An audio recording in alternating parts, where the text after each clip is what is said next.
Hey there. Imagine this. Your father passes away. 2 weeks later, while you're still sorting through funeral bills, your phone rings. It's a debt collector.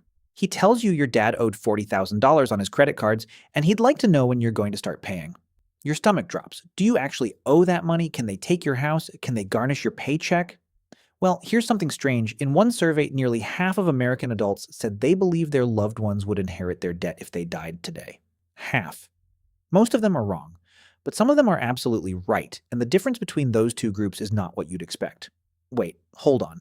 When somebody dies, where does their debt actually go? Does it just disappear? Who gets paid first? Which debts die with you and which ones don't? And are there situations where you really can inherit a debt you never signed for? There are. 5 of them, and we'll go through every single one. In this video, we'll cover everything you need to know about what happens to your debt after you die. Let's get started. Section 1. Where does your debt actually go?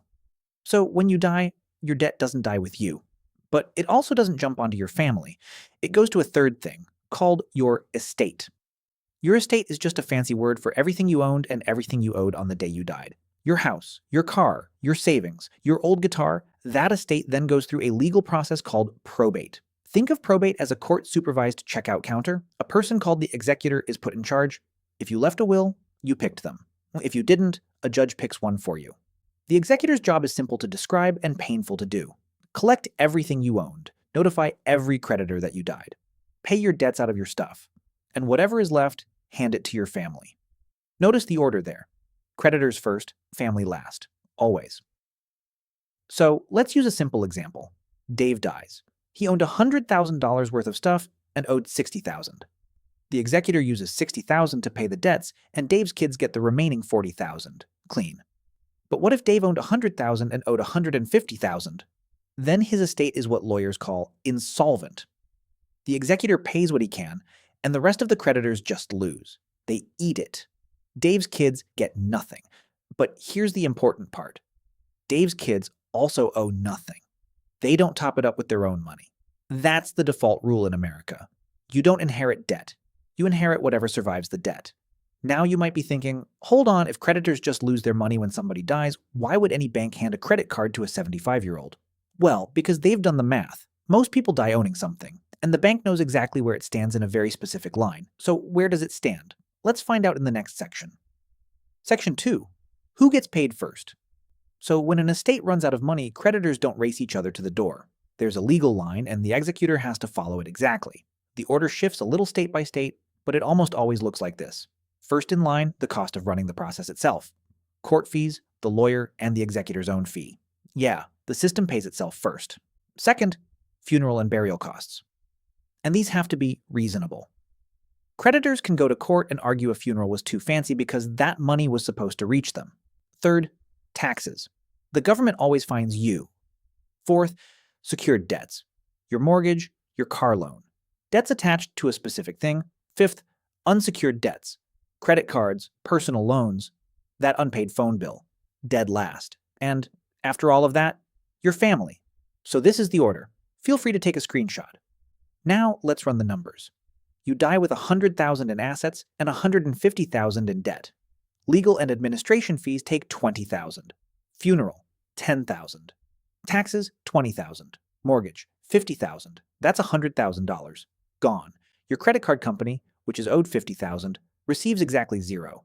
And your kids receive exactly zero. And if the money runs out inside one category, those creditors don't get paid first come, first served. They split what's left proportionally. One more thing. The executor can be held personally liable if they get this order wrong. Pay the credit cards first, then discover the tax bill.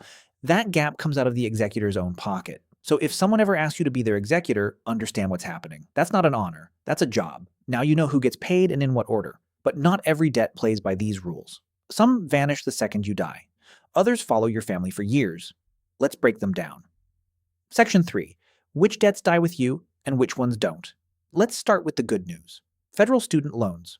If you have a federal student loan and you die, it's gone. Not paused, not transferred, not handed to your parents, erased. It's written right into the loan contract. Send a death certificate and the balance goes to zero. It works in both directions. Parent Plus loans are federal loans where a parent borrows for their kid. If the parent dies, it's canceled. And if the student dies, it's also canceled and the parent stops paying. Now the bad news. Private student loans do not follow that rule. No law forces a private lender to forgive anything. Some do. Plenty don't. And here's where it gets dark. Over 90% of private student loans are co-signed, usually by a parent or a grandparent. So when the student dies, the lender turns around and bills the co-signer. Congress did fix this. In 2018, a law made it so that if the student dies, the co-signer is automatically released. Great. Except it only applies to loans signed after November 20th, 2018. It's not retroactive, which means there are families in America right now still making payments on a dead child's tuition because the paperwork was signed a few months too early. One of them is the Frascone family in Minnesota who lost their son Ryan and kept paying his loans for years afterward. A bill was later introduced in his name to close that gap.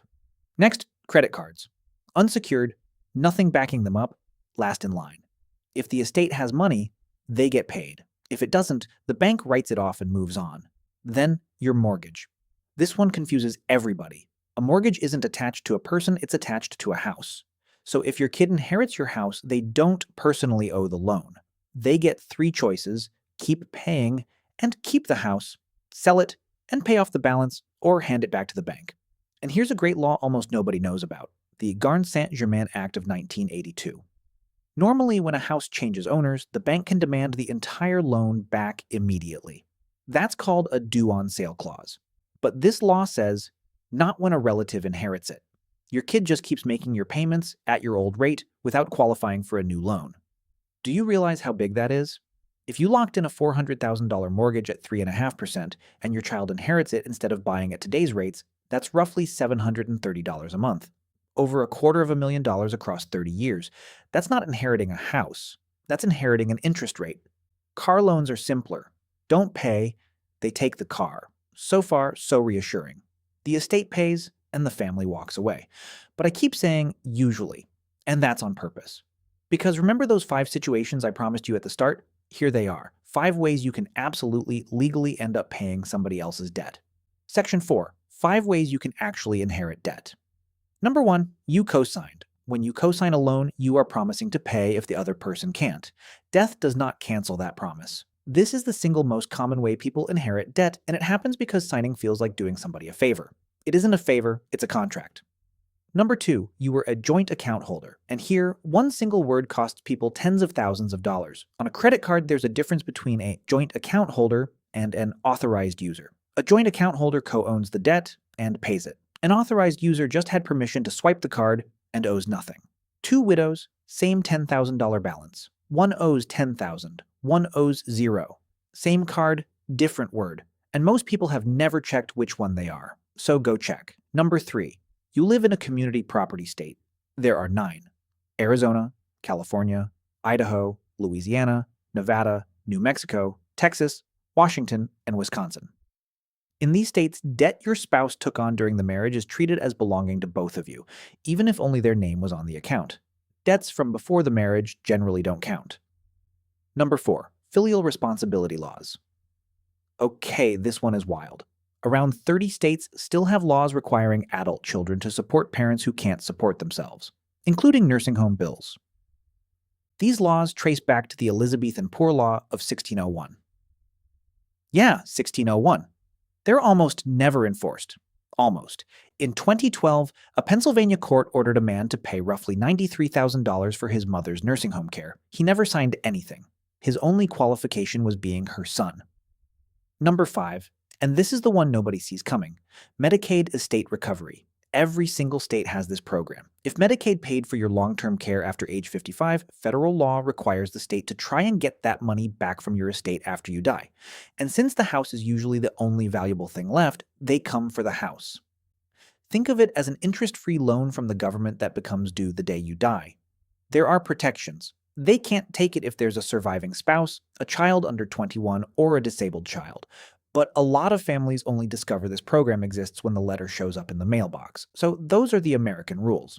And honestly, America is one of the friendlier countries on this. In other places, the default is completely flipped. Let's look.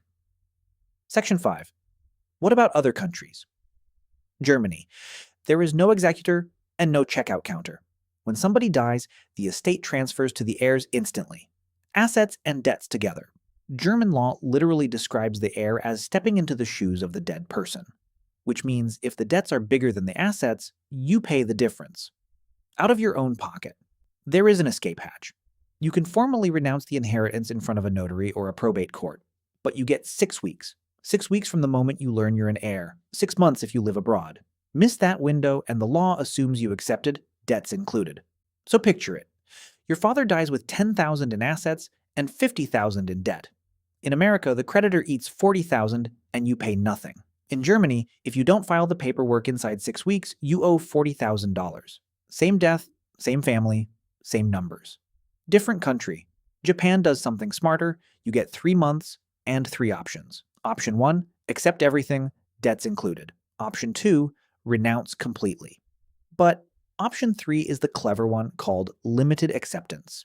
You accept the inheritance, but your liability for the debts is capped at the value of what you received. You can't lose money. You might just get 0. Honestly, that's a better system than most. And Japan gives us one striking number. In 2024, about 129 billion yen, roughly $833 million of unclaimed inheritance went straight into the Japanese treasury, nearly 4 times what it was in 2013. Aging population, more people dying with nobody left to claim it. Then there's Islamic inheritance law, which adds a dimension Western law doesn't have at all. The order is fixed. Funeral costs, then all debts, then any bequest, and only then is the estate divided among heirs. Heirs aren't required to pay from their own money. But there's a saying attributed to the Prophet that the soul of a believer remains suspended by their debt until it's paid. So settling a dead relative's loan isn't paperwork, it's mercy. Now, your next question might be, okay, but a collector is calling me right now. What do I actually say? So in America, collectors can only discuss the debt with a very short list of people: the executor, a surviving spouse, or a legal guardian. That's it. Anyone else gets one phone call and only to ask who's handling the estate. They're not allowed to mention the debt. They're not even allowed to say they're calling about a debt, and they can never tell you that you personally owe money when you don't. But here's the trap. If a debt is old enough, the statute of limitations expires and they can't sue you. They can still call and ask nicely, and in many states, if you make even a $25 payment just to be polite, the clock resets, and a legally dead debt comes back to life at full value with the right to sue you. It's literally called zombie debt, so never pay anything until you've asked for it in writing. So, in conclusion, when you die, your debt doesn't chase your family. It gets paid out of what you leave behind, in a strict order with your family standing at the very back of the line. And most of the time, when the money runs out, the creditor loses and your family walks away clean. But most of the time is not always. Co-sign a loan, share an account, live in the wrong state, or need long-term care, and the debt finds a way through. So the real lesson here isn't that debt disappears when you die. It's this: your debt doesn't follow your family. Your signature does.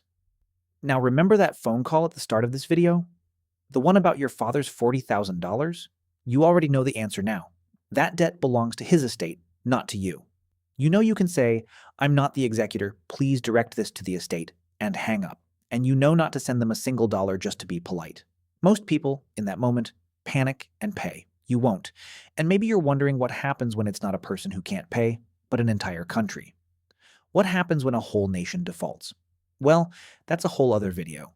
If you want me to make other videos explaining these topics, please like and subscribe. Thanks for watching.